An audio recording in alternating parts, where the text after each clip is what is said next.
Students. आज हम कक्षा 9th की स्पर्श बुक में दिए गए पाठ नंबर 4 तुम कब जाओगे अतिथि के बारे में जानेंगे। पहले वीडियो में हमने इसके बारे में विस्तार से जाना था, लेकिन आज हम संक्षेप में इसको पढ़ेंगे। PT1 के सिलेबस में ये पाठ दिया गया है, तो इसे रिवीजन के तौर पर पढ़ेंगे हम। इसमें लेखक है जो उसके घर एक मेहमान आता है। मेहमान 4 दिनों से उसके घर पर रुका हुआ है। जब वह उसके घर आता है तो उसका खूब स्वागत किया जाता है। उसके लिए अच्छा खाना बनाया जाता है। 2 सब्जियों के साथ रायता और मीठा भी तैयार किया जाता है। लेखक को लगता है कि अगले दिन वो चला जाएगा, लेकिन ऐसा नहीं होता है। उसके बाद फिर उसे अगले दिन सिनेमा दिखाया जाता है। जो दोपहर का भोजन है उसको लंच की गरिमा प्रदान की जाती है, यानी कि अच्छा खाना खिलाया जाता है। लेखक कहता है कि यह हमारे सत्कार का यह आखिरी छोर था, इससे ज़्यादा सम्मान हम नहीं दे सकते थे। इसीलिए वो कह रहा है जिससे आगे हम किसी के लिए कुछ के लिए नहीं बढ़े हैं। इसके तुरंत भावभीनी विदाई का वह भीगा हुआ क्षण आ जाना चाहिए था। वो कह रहा है कि इसके बाद तो वह समय आ जाना चाहिए कि जो अतिथि है वो लेखक को कहे कि वह जा रहा है, और लेखक उसे जाने से मना करे, उसे स्टेशन तक छोड़ कर आए, बार बार उसे कहे कि ये अतिथि तुम रुक जाओ, लेकिन अतिथि न रुके। लेकिन ऐसा नहीं होता। तीसरे दिन क्या है, जो मेहमान है वो कहता है कि उसने धोबी से कपड़े धुलवाने हैं। यह आघात अप्रत्याशित था, यानी कि इसकी जो कल्पना भी लेखक ने नहीं की थी। तो लेखक को अब लगता है कि अब ये जाएगा नहीं, ये कपड़े धुलवा कर फिर से यहीं रुक जाएगा। लेकिन जब मेहमान कहता है कि उसे जल्दी कपड़े धुलवाने हैं, तो लेखक को लगता है कि शायद ये जाना चाहता है, इसीलिए इसे जल्दी है। तो लेखक उसे कपड़े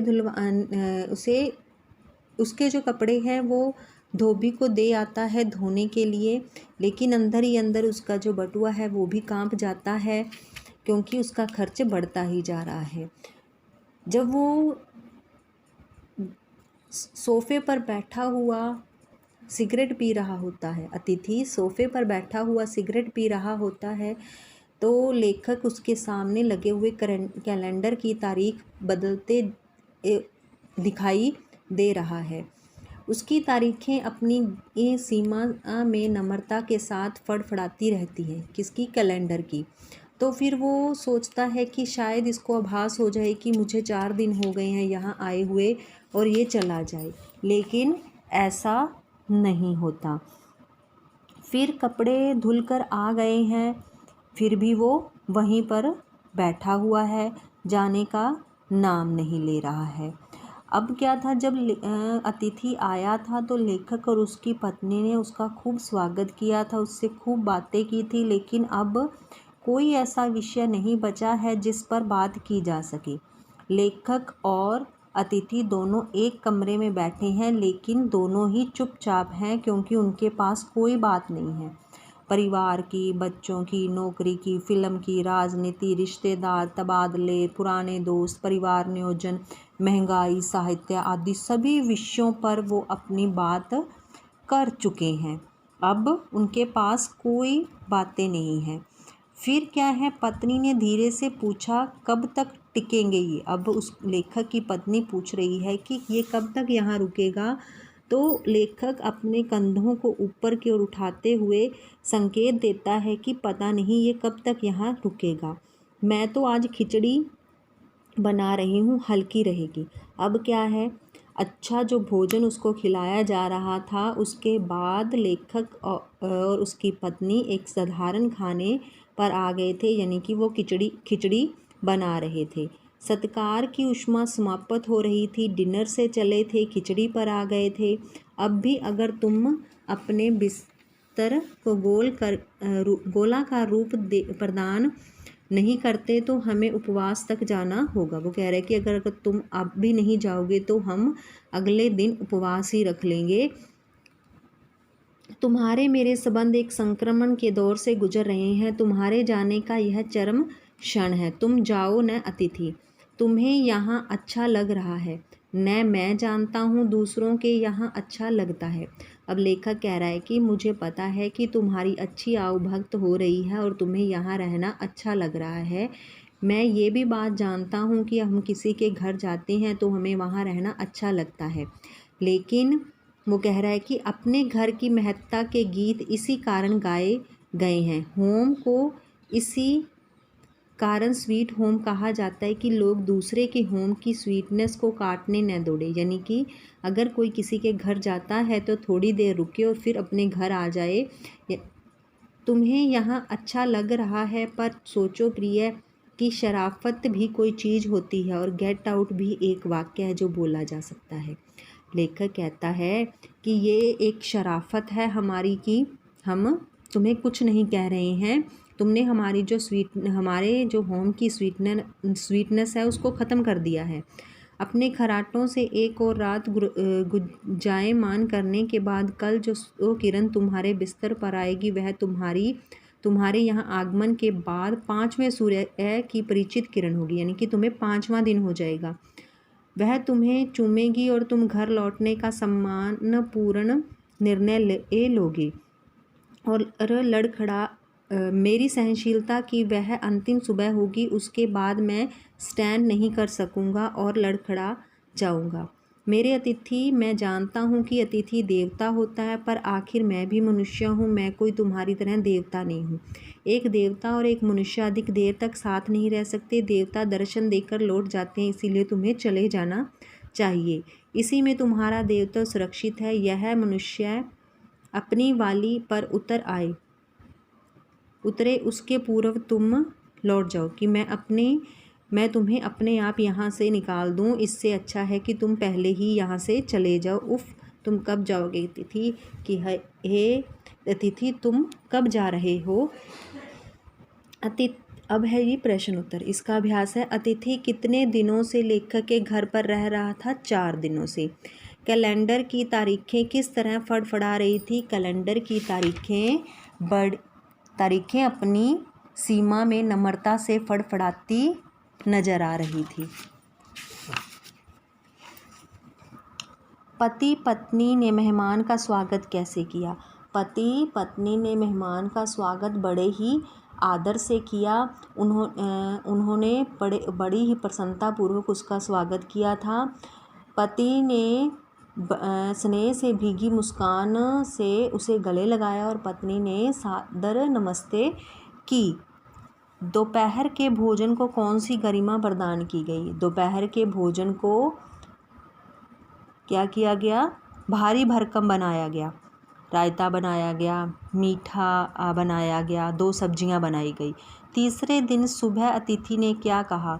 तीसरे दिन सुबह अतिथि ने कहा कि मुझे धोबी से कपड़े धुलवाने हैं। सत्कार की उष्मा समाप्त होने पर क्या हुआ? सत्कार की उष्मा समाप्त हो जाने पर मेहमान को डिनर खिलाने की जगह पर खिचड़ी बनाई गई।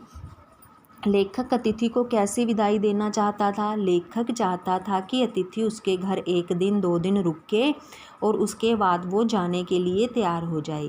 लेखक उसे स्टेशन तक छोड़कर आए और बार बार उसे रहने का आग्रह करे, लेकिन अतिथि न रुके। वह ऐसी भावना चाहता था। पाठ में आए निम्नलिखित कथनों की व्याख्या कीजिए।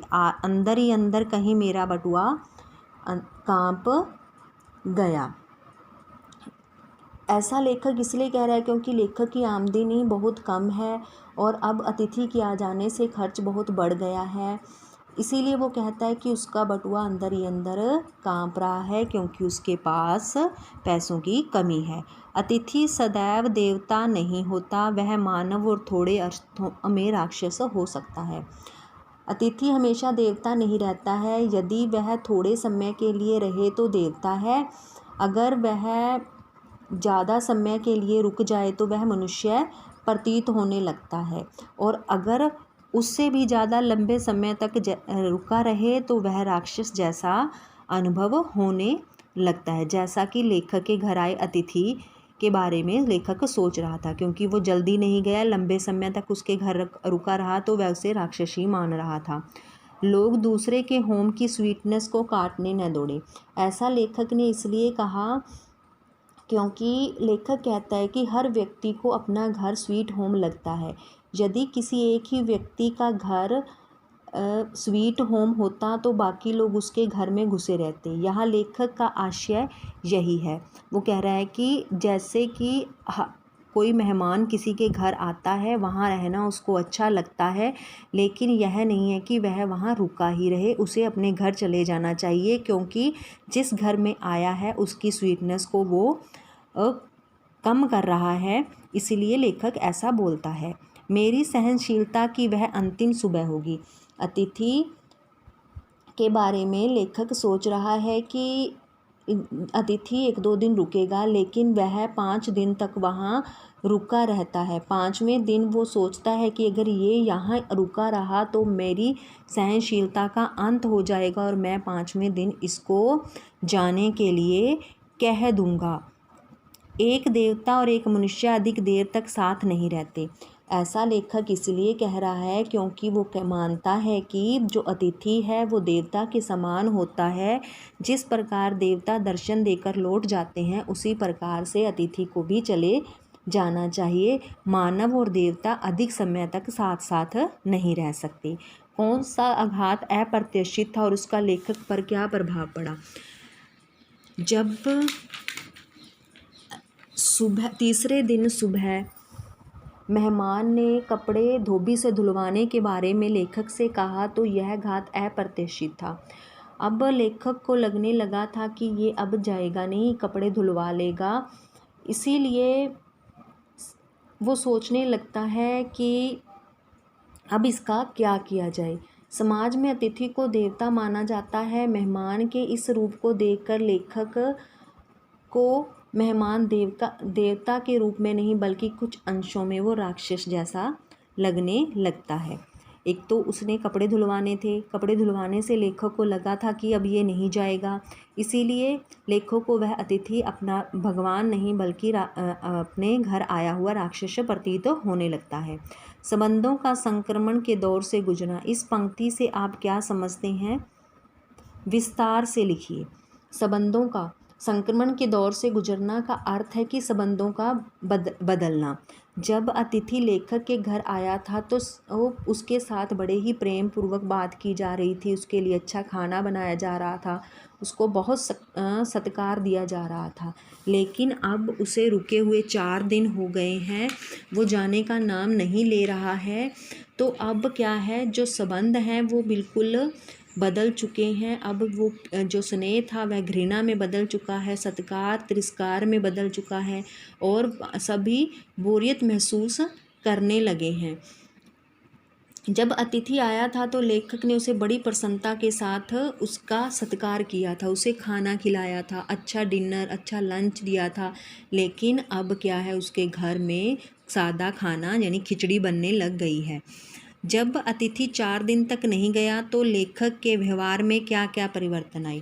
जब 4 दिन तक अतिथि लेखक के घर पर टिका रहा तो अब क्या था, जो पहले अच्छा डिनर और अच्छा लंच तैयार किया गया था उसकी जगह पर अब क्या था, खिचड़ी बनने लग गई थी। पहले जो सत्कार की भावना लेखक के मन में मेहमान के लिए थी, अब वो तिरस्कार में बदल चुकी थी, क्योंकि वो जाने का नाम ही नहीं ले रहा था। दूसरा, जो पहले वो इकट्ठे बैठकर घंटों बातें किया करते थे, लेकिन अब वो एक ही कमरे में बैठे हुए चुपचाप दिखाई देते थे और उनके जो उनके पास किसी भी विषय पर बात करने के लिए कुछ नहीं बचा था और बोरियत ही महसूस हो रही थी। इस तरह से लेखक के व्यवहार में कई परिवर्तन आए जब अतिथि 4 दिन तक उसके घर में रुका रहा। आशा है कि बच्चों आपको ये क्वेश्चनों के उत्तर समझ आ गए होंगे। आपने इसकी रिवीजन करनी है, इन्हें याद करना है, क्योंकि PT 1 के सिलेबस में ये चैप्टर दिया गया है। धन्यवाद।